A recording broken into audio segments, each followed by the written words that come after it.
Hello, this is Joe Pryor, the virtual real estate team in Oklahoma, where we specialize in residential new construction for investors in the Oklahoma City and the Tulsa market. One thing I want to discuss today, and I may have done this in a previous video, but it's been a long time ago, is we deal with a lot of investors, a lot of properties. We're selling, over 100 at least every year.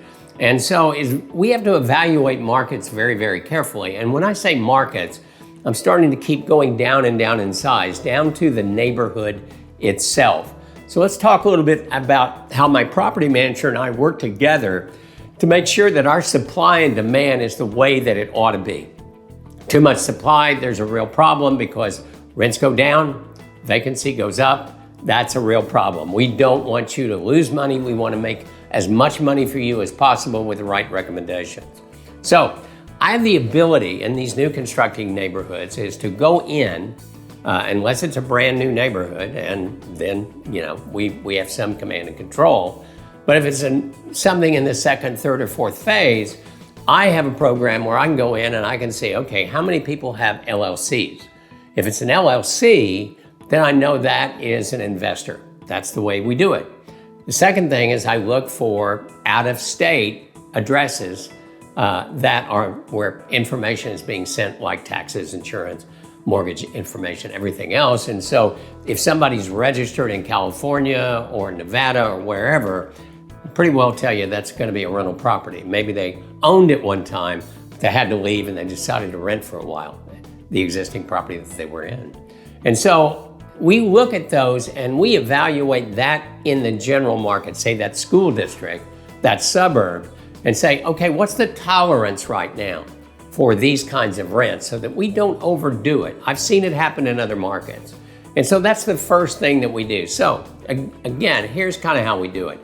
If it's a well-priced neighborhood, in other words, the median price is about $230,000, $240,000, we can tolerate about a 10% maximum renters. In other words, we want 90% owner occupants, want to make them happy, mainly because they drive appreciation for us. And that's a big part of the return on investment you're going to get long term.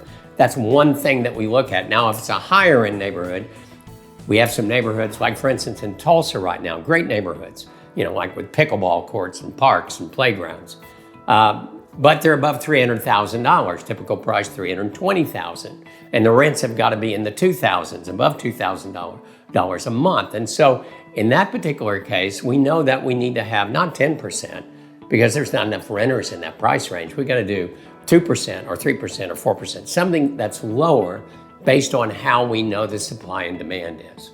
And so that is the first thing that we do, is we assign a number, and it's based on rents, it's based on the median price, it's based on what we already know is there. Now, beyond that, there's another thing we do. There is another layer that's extremely important, and that is what is being rented in that.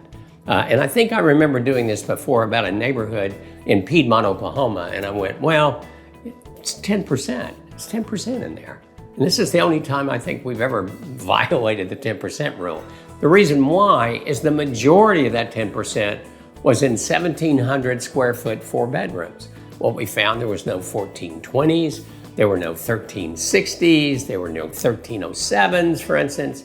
So what we found out, there was a huge demand that wasn't being met. And so we switched it up and we went to that. So we're not just going to look for the percentages, we're going to look for the type of properties that are in there. If there's too much of one kind of property, we're not going to recommend it, because that is oversupplying, even though you might not even reach the 10% threshold.